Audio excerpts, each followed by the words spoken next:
Welcome to the updated for 9.05 as of the 6th of March 2021 PvP Arms Warrior Guide.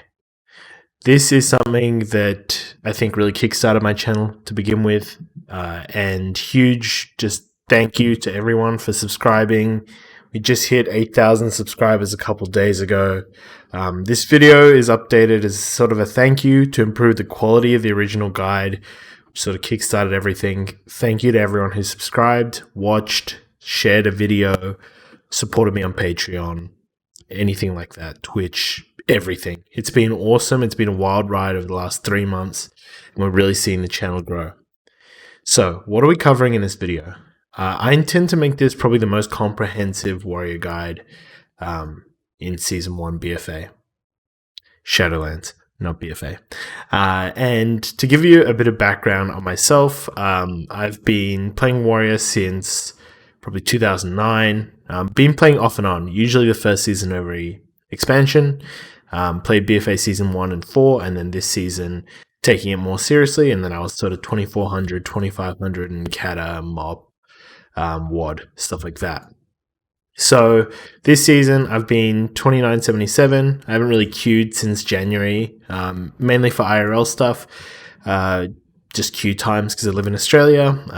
A big part of me being able to queue at peak times is working from home, which where I am at, we no longer really work from home. So, maybe we'll sort that out in the future, but I'm sort of really content and satisfied with playing more a role of educating and helping as many people out as possible. So yeah, I've played a shit ton of 2s games, probably 2,000 this season, viewer 2s, pretty much anything. I've played 500 games on this account. I've probably played another 1,000 on my alt, another 500 on my LFG tune, all this kind of stuff. So while I'm not going to be like the most, best player, I think I'm sort of in somewhat of a position to help educate some of you guys on how to play warrior well. So to break this down really simply, what is your role as a warrior? I think you have 3 key roles. Your first role is obviously damage. You need to be doing big dam. You need to be having Mortal Strike, high uptime on keeping Mortal Strike on the target. You need to be having good uptime, forcing pressure, and, generally warrior damage is hard to deal with, and if you aren't able to put out that damage, you're really going to feel useless in arena, because a big part of our kit, why we don't have spammable CC, and all this other stuff that a lot of other classes do, why we don't have self heals, we don't have off heals, is because we have very high consistent damage, and we're quite tanky. So, one role is obviously doing good damage. The second role is being disruptive. We have a number of ways we can shut down casters, right? We have Kick, we have Stormbolt, we have Spell Reflect, we can Blade Storm CC, we can banner cooldowns, right? You can overwatch other people's cooldowns. You can even run a legendary to Spell Reflect, twice, right? You can Spell Reflect your teammate, and you can overwatch your teammate as well. So, warriors are very disruptive, very, very annoying. If you ask any caster, usually the class that they are most annoyed at versing will be warrior. Simple as that. So you need to understand that a big part of how to be good at warrior is being good at the disruptive element of it. Landing kicks, stopping CC from setting up, pretty much shutting everything down. And then the third part, which is, in my opinion, just as important as the other parts, is you need to be a pretty tanky melee, which is able to bear the brunt of damage through intervenes, through pushing into the enemy teams, like playing smart with defensive stance, B stance rotation. You essentially make it so it's really easy for the enemy team to hit you over the other people, and then if they hit you, it's really inefficient to do so. So that's probably important, but that's more on like the fact that you can rotate so many defensives, and your defensives are quite short now too. So a good warrior has mastery over all those things and is good at communicating, is good at shot calling, is good at like mechanically talented, but also does good damage. A bad warrior is usually bad at 2 out of the 3 things. I feel like a mediocre or a decent warrior is good out of 2 out of the 3. So, when you're thinking about all of this, think about that in light. So, let's go to the basics, right? We're going to start from scratch. We're going to start with talents and then build up. So talents generally stay the same. This is the build as of right now, at least for Venthyr.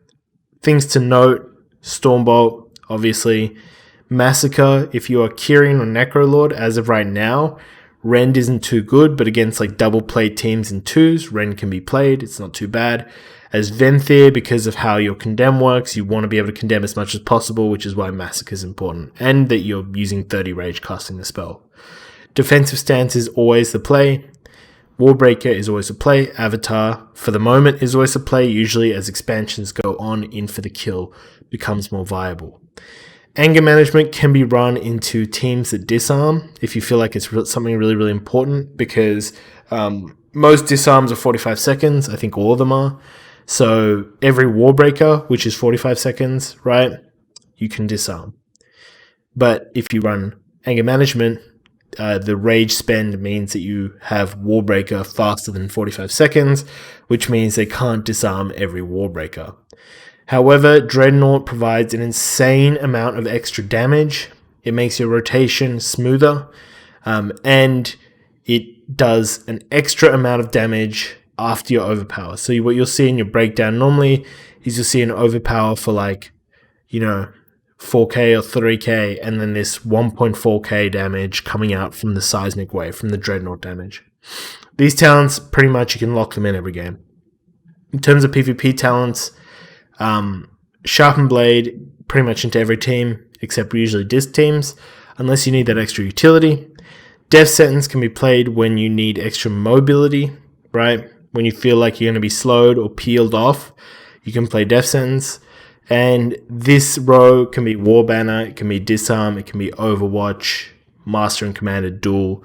All these abilities, we have a PvP talent matrix, which is in our Discord. So if you check the Discord below, you'll see what I recommend for each of these PvP talents.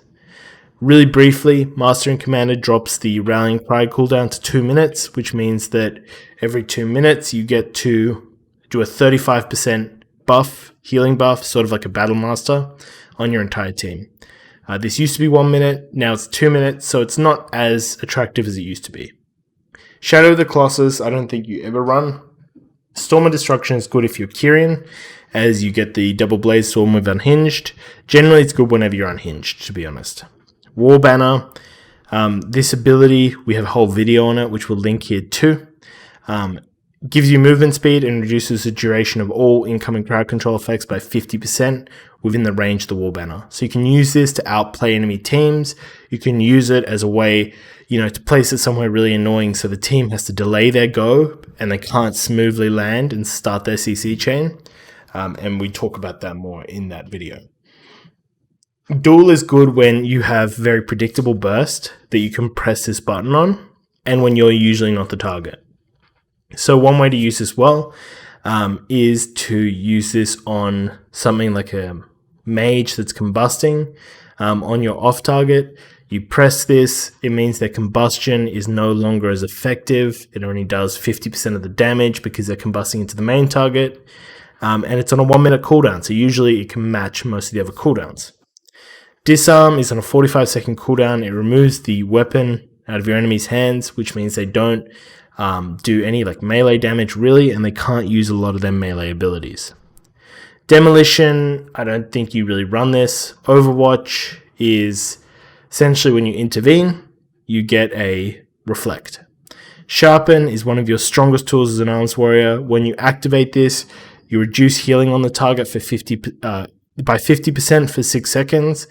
If you use this off a CC chain, it can kind of act as prolonging your CC chain because heals really don't do much into a 50% reduction, and Death Sentence means that when you execute or condemn, you charge to the target. So, going a little bit further, let's talk about your important abilities, right? What are the key spells to understand and how do you use them? The first thing is something as simple as charge. Charge and leap, which is here, heroic leap, make up the majority of your mobility, right? Aside from intervene. So you can charge every 20 seconds and it generates rage. But an important thing to note is that once you charge, if the enemy team has a way to kite you straight away, you could be stuck waddling behind them. Which is why sometimes it's not preferable to charge immediately. You might just walk up to the target and auto attack and start hitting them with overpower, right? Completely okay to start like that, especially when you're against a mage or a hunter or a warlock where they have a lot more mobility than you have, right? Heroic Leap has a 45-second cooldown, but it leaps you straight to the target, right? And it's very, very flexible. I think this is something that takes a while for a lot of people to be fast on. And we talk about some ways you can make this a bit faster in the macro section. Heroic Throw, really, really good at killing stuff like totems, keeping rogues in combat. Even if you can't hit a target, sometimes it's just better to throw something at them rather than do nothing, because it can do stuff like proc your Sinful Revelation off your weapon, stuff like that. Ignore Pain is a very important button to understand. Whenever you're taking damage, you can use this. It's got a very short cooldown, and it means that you absorb 8.2k damage, and essentially gives you a 50% wall until that's over. So the enemy has to do 16k damage to you for the entire Ignore Pain to be taken off. Obviously, 8.2k of that is ignored, right? So, makes sense. Really, really powerful button, especially when you're rotating it amongst other cooldowns. And I think a really, really important thing to take note of is that you can use this while you're not being the focus, right? Especially if you're Kyrian and Necrolord and you have a lot of rage. You can press this button and it really takes a lot of pressure off your healer. Intervene. Very, very important spell, right? On a 30-second cooldown, you can charge at your friendly target, right? And it means that all melee, including stuns, including spells like melee spells like Mortal Strike, Slam, all this kind of stuff, is redirected to you, right? Starts to hit you. So does all range, like hunter stuff. It doesn't do magical spells. You can put Reflect on it using the Overwatch talent we talked about before. But this is a real game changer because every go, when you're versing a team that has melee or ranged attacks, when they poly your healer, you can intervene your off target if you're not the target, and you can mitigate this damage really easily by using Ignore Pain and Defensive Stance. Right? Defensive Stance gives you a damage reduction, and Ignore Pain gives you more damage mitigation. And if it's insane amounts of damage, like you're versing a Ret or a Warrior, you can intervene them and then die by the sword, which firstly reduces all the damage you take and then increases your parry chance by 100%. So you see in a lot of games with top warriors, you'll see them intervene and parry straight away against like Ret Warrior, because sometimes that intervene will kill you even with your damage mitigation. And by using die by the sword, you parry all those attacks, the melee attacks that were supposed to hit you. So, on to the next ability, Intimidating Shout. So every minute and a half, you can fear, right, for 8 seconds. This is very, very powerful because you can use this defensively or offensively. Something you can do is you can focus fear as well, so you can never miss the fear on your healer. When you're getting used to this for the first time, you might be fearing the kill target, right? Because maybe like the healer is like over here and you'll miss them. But, if you jump up and focus fear, where you cast this on your focus target, you'll hit only the healer while still, sometimes you'll hit this guy, but or other people, but it means you don't miss the fear. Pummel, it's a kick. Everyone knows that. Rally, 2 minutes. You do lose the health. So if you went and took a whole bunch of damage right now, you are left with low health. So that's something you need to be able to communicate, is when your rally is falling, when you're playing with inexperienced healers or DPS who aren't watching this buff, you need to say, rally is about to fall. We're about to drop, like our health is about to drop by 35% because we've been rallied. Something that catches even people at 2,500 off guard. Shattering Throw. This can be used against like big shields like Mistweaver shield or a big shield by the priest when they have Rapture up. Mainly, it's used against stuff like bubbles, bops by paladins, or ice block. Shield block and shield slam. At the moment, these aren't viable. They're just really clunky to use. They require you to swap shield and then use 30 rage. Generally better just to hit ignore pain. Slam, this is in your off rotation, right? Is a kind of filler button.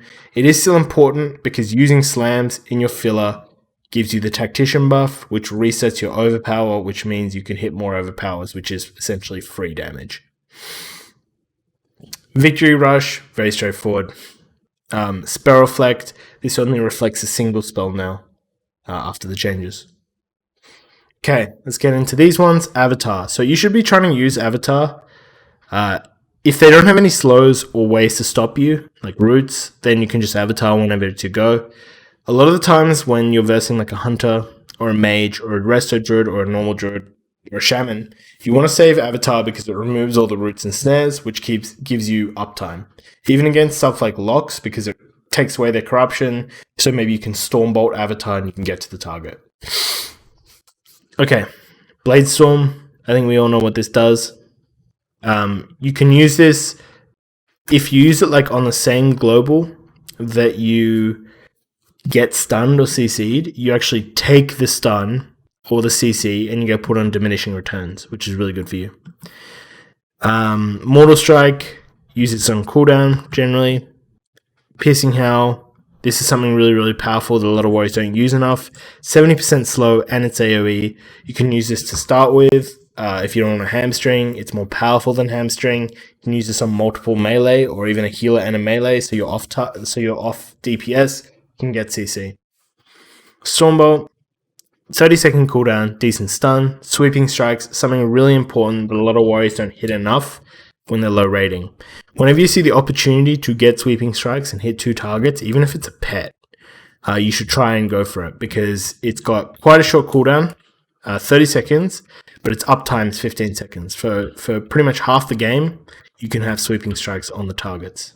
And something to note, if you run the Unhinged Legendary, when you Sweeping Strikes, your Mortal Strikes hit the enemy target and another target, because the Mortal Strikes themselves that come out of this Bladestorm are swept.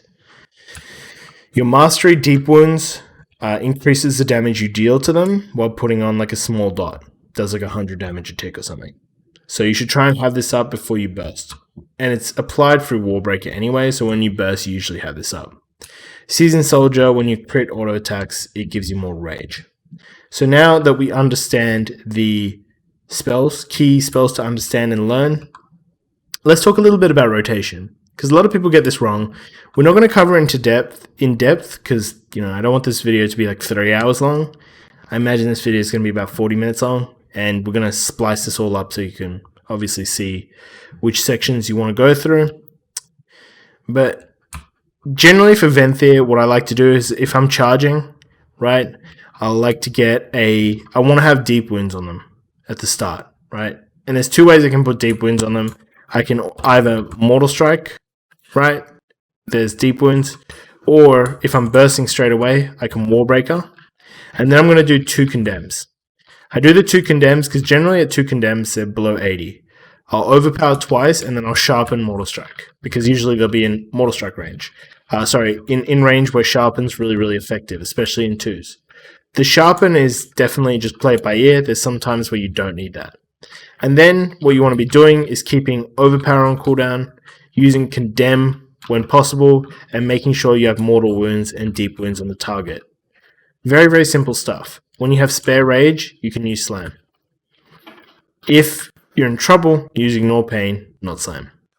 So the burst rotation might be something like, if you start straight away, you charge, you Avatar, you smash, you do 2 Condemns, you do 2 Overpowers now. We used an Overpower before, so it's off sync, and then we Mortal Strike, then we do more Condemns, because maybe you get them really low.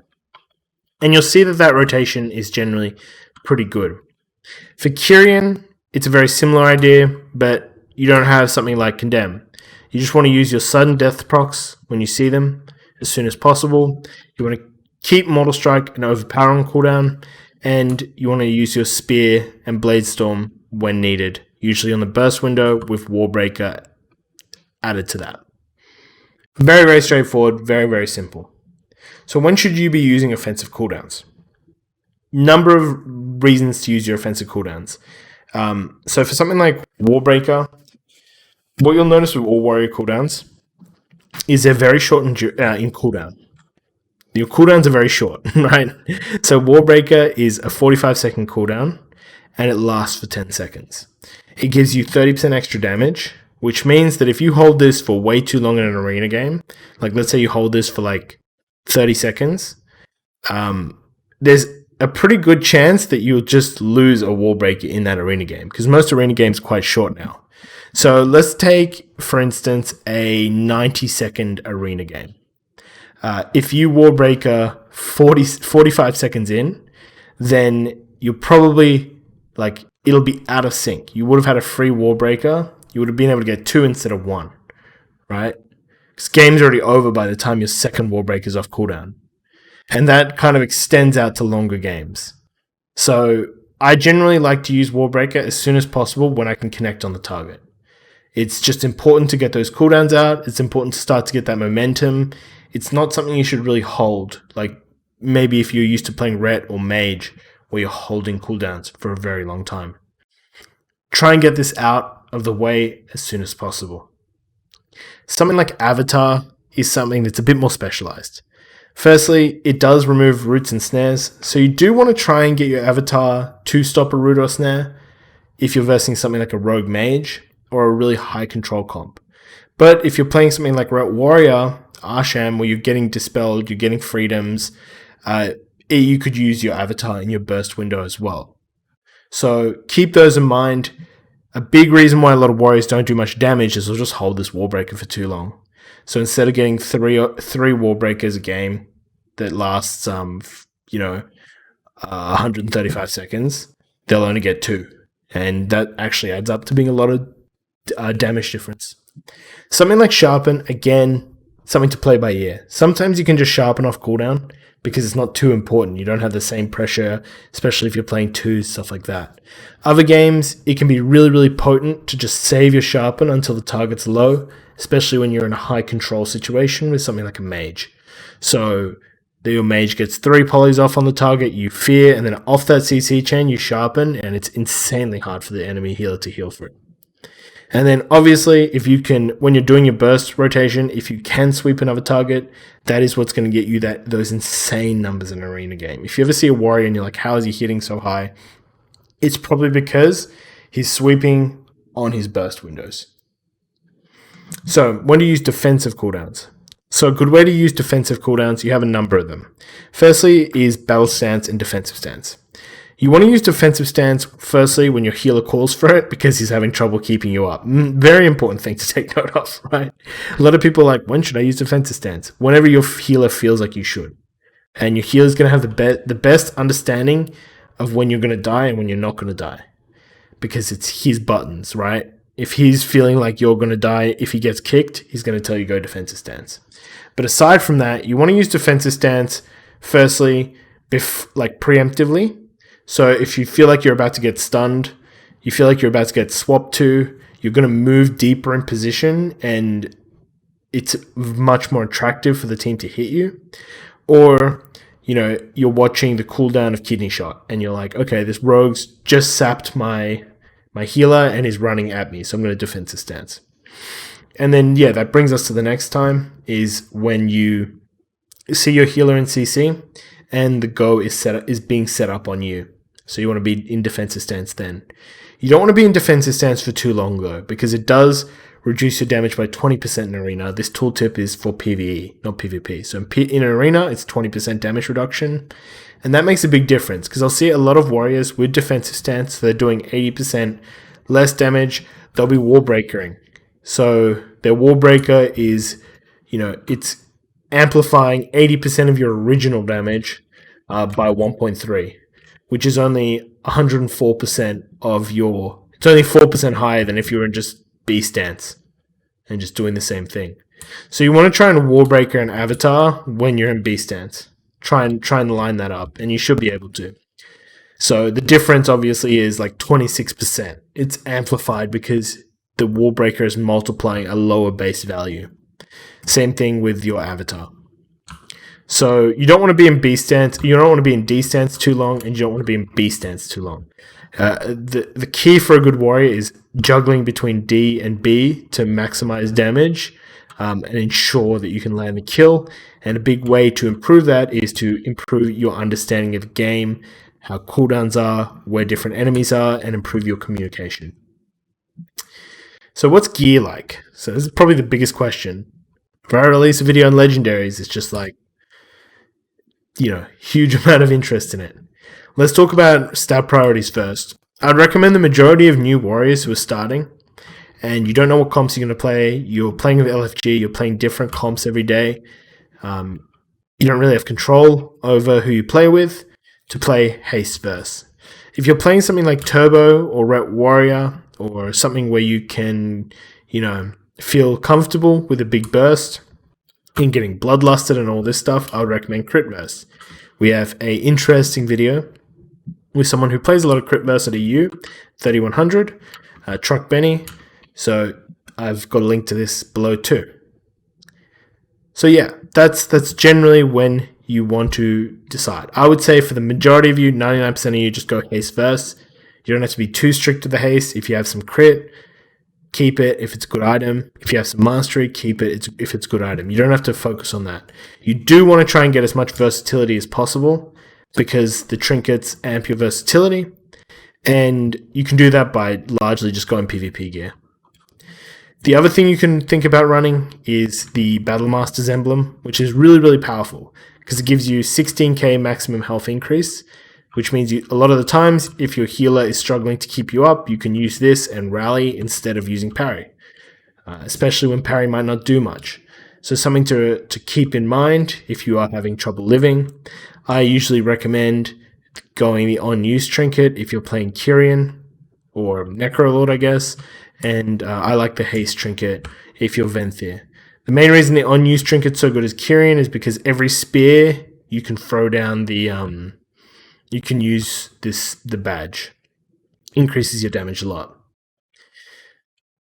Outside of that, you should try and gear via doing the Renown if you're just starting. Try and get as much gear from Renown. Use your Conquest. Buy as much Conquest as possible by farming RBGs, random BGs, 2s, low rating, and then using your Honor to upgrade those pieces rather than buying the Honor pieces. Because to buy all the Honor pieces and upgrade them, it costs an insane amount of Honor, and then you have to spend another like 70k Honor. Hopefully here we'll have the list of the different Honor values. It's an insane amount of Honor. You're going to have to be grinding a lot. So if you're buying Honor gear on top of upgrading your Conquest gear, you're going to be at it for a while. So suggestions wise, I would recommend prioritize buying your weapon, but an important thing to do when you have a new ult is to just go, I would hold your Conquest for a bit and just see in the first reset if you have your weapon or not from the vault. If you do, congratulations, you are considerably far ahead of the curve and it'll be a lot easier to grind your Honor. If you don't, welcome to the club. In terms of enchants, I would go for Sinful Revelation. I go versatility on both. I have been trying out this speed gem socket. You can get sockets by getting Stygia. It's not super important to be getting that Stygia, so if you haven't started, it's not a big deal. And I generally just gem verse because it gives your damage. It's the most effective thing to increase your damage. So let's talk about covenants. There are 3 covenants in the game right now that are... 4. 4 covenants. We've got a video on almost all of them. But I want to give you a quick rundown and then give you a bit of a guide on which one you might want to play depending on what your activities in the game are. Venthir is the best for PvE, it's best for raiding. It's extremely strong in 3s in like caster melee and like turbo. But in terms of setup melee comps, it lacks the spear. And then with Necrolord getting the big mastery buff, it doesn't amp your teammates. Night Fae, so for Venthir, I would highly recommend it if the main activity you're doing is 2s, and playing like caster melee 3s comps. It's very fun. I would recommend it for new warriors who are just starting out. It's a lot easier to play. Just go Venthyr, go Haste Verse, hit something. Be easy to pick up. Night Fae is a bit more specialist. It's 1.5 minute Ancient Aftershock like this. And it's going to do a huge amount of spread burst damage in that short window. It doesn't DL with stun, but you do lose the consistency of having the spear every minute in exchange for the extra large stun. Not too much difference. I don't think the gap between this and Kyrian is that much. Kyrian obviously gives you the spear, which gives you setup, and a big thing to note for everything that isn't Venthyr, you have extra rage that you don't need to spend on Condemn. So you're a bit more tanky because you have more uptime on Ignore Pain. Not a super big deal though. Kyrian, you have the spear. The spear is quite strong. Every minute you get to set up with spear, Storm of Destruction, Blade Storm, Wallbreaker, all this kind of stuff. You have good consistent damage, but you will have trouble in hitting very high armor targets for much damage. And then finally, for Necrolord, if you're playing with a class in 3s in particular, that is highly enabled by Mastery, that is Rets, Frosts, Mages, like anything you can think of that benefits a lot from Mastery, the ban is quite good. You do lose a lot of the disruptive ability that Kyrian and Night Fae give you, but you bring a lot of support, and the Necrolord shield is quite strong now too, so it is a viable option. So, in terms of key macros I recommend people to have, there's a couple. I recommend to have a Cancel Aura Bladestorm macro. We have a list of all the macros we use in the links below too. A Stormbolt focus macro, so when you shift Stormbolt, you hit the focus target, and then if you're not hitting shift, you just hit the main target. A at cursor heroic leap, so if you look at, this is the normal heroic leap with a green circle, and if you want to make it really, really quick, you can just at cursor it, right? You just put it at your cursor, and there's no, it takes off one input because you're just pressing one button instead of E and then click. I have let me find it. Focus fear macro. So fear is my focus target. I have taunt on my Mortal Strike and a start attack, cancel aura. I have pummel, which also has a cancel blade storm on it, and I have a shift pummel. Let me find that. I don't know if it's here. Yeah. So this pummels and kicks your off target when you press shift. Quite good to have. That is your main macros. And then for your utility macros, you have, and focus charge, so that you can charge your target that's on your focus. The other macros are intervene and intervening on your healer. You can use party 1 or 2, or you can just put the names like I have. I have 1 on my Naga, which goes to my healer, and 2, which goes to my DPS. In terms of conduits as well, sorry, I didn't realize that. Your general base conduits will be Crash the Ramparts and Mortal Combo for your 2 potencies. You can run Safeguard or you can run Inspiring Presence. They're both quite good. I like Safeguard more, especially in 3s. Outside of that, for Kyrian, you want to run Nagia or General Draven. General Draven against setup comps where you feel like you need this damage reduction. And Nagia because you get a slow reduction and a root reduction, and you get sort of a mini lust every minute and a half. For Kyrian, you generally want to play Pelagos. For Necrolord, you generally want to be, I think it's the ultimate form one, so the first one. But that might change. Necrolord and Night Fae is still in I would go and do a bit more research yourself on that, because I'm not 100% sure where the meta is going to land on those. So, what are the comps that I recommend playing as a new warrior and as an experienced warrior? As a new warrior, I recommend playing Turbo. It is the easiest comp for you to play at higher and lower ratings. It's just one of the strongest comps in the game. You can play it with almost every type of healer, and it just involves you tunneling down a target, using your cooldowns, playing and shutting down someone's go, and then just killing them. So highly, highly recommend that.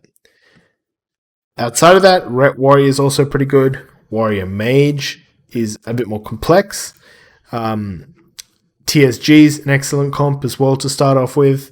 And I think for the majority of experienced warriors, and also warrior SP, the majority of experienced warriors will sort of be able to find their own feet on which comps they want to play. And there's no real comps I would say don't play, especially if you're starting out. Playing the classes gives you a lot of experience and understanding of them. What are the key add-ons I use? So the key add-ons I use are Ability Team Tracker, Big Debuffs, Details, Nameplate Cooldowns, Gladius, Spell Notifications, Weak Auras, and Deja Character Stats Reflex. So in terms of what these do, Ability Team Tracker lets me track all my team's cooldowns. Big Debuffs shows me very clearly when I have used a CC. So if I fear this thing, it really shows me everywhere that I've used it. We get back to add-ons. Details lets me track my damage. Diminish as well lets me track diminishing returns on my character and my team. Gladius is obviously how you can see the arena. You've all seen that. Nameplate cooldowns puts the cooldowns on the top of their nameplates, which makes it a lot easier for you to see and watch out for. It's just how I like to play. Spell notifications tells me when I've reflected or dispelled or interrupted a certain cast and what tree that is. I use a number of weak auras, which I'll go through. I use Reflex to track my game, and then Character Stats, which just gives me more detailed character stats. The weak auras I use are a Condemn weak aura, which shows me when Condemn's usable. A Rallying Cry weak aura that says when Rallying Cry is about to fade. A Sudden Death weak aura, which shows me exactly when Sudden Death is up, so I can use it as soon as possible. A Battle Shout weak aura, which shows me that Battle Shout is missing. A Battlemaster Fading macro, which shows me when Battlemaster is about to drop off. And on Kyrian, a File of Serenity weak aura. You can find those all in the Discords too. Where do I see Warrior going in the future? See it in a number of ways. I do think we are a bit too strong in this current patch. I could see some slight tweaks to our damage and our utility with Intervene and Ignore Pain potentially, as we're a bit too tanky. I don't think these will be massive changes to how we play. I think Warrior is a very well-designed class, which generally, unless it gets completely gutted in terms of damage and utility, will still be viable in the majority of comps. So if you are thinking about playing Warrior, I would definitely invest in this.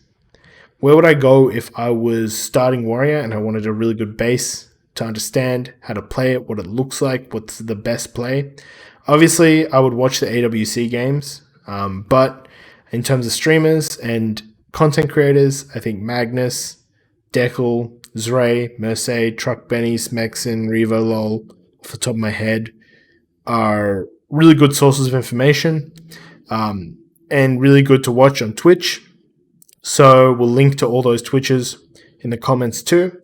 I would also watch the videos I sort of linked from my YouTube and just have a scan through there on what you feel like you need to improve on. But all those streamers I mentioned below are extremely good at the class, far better than I am. And, you know, you're going to be able to watch the best gameplay from them.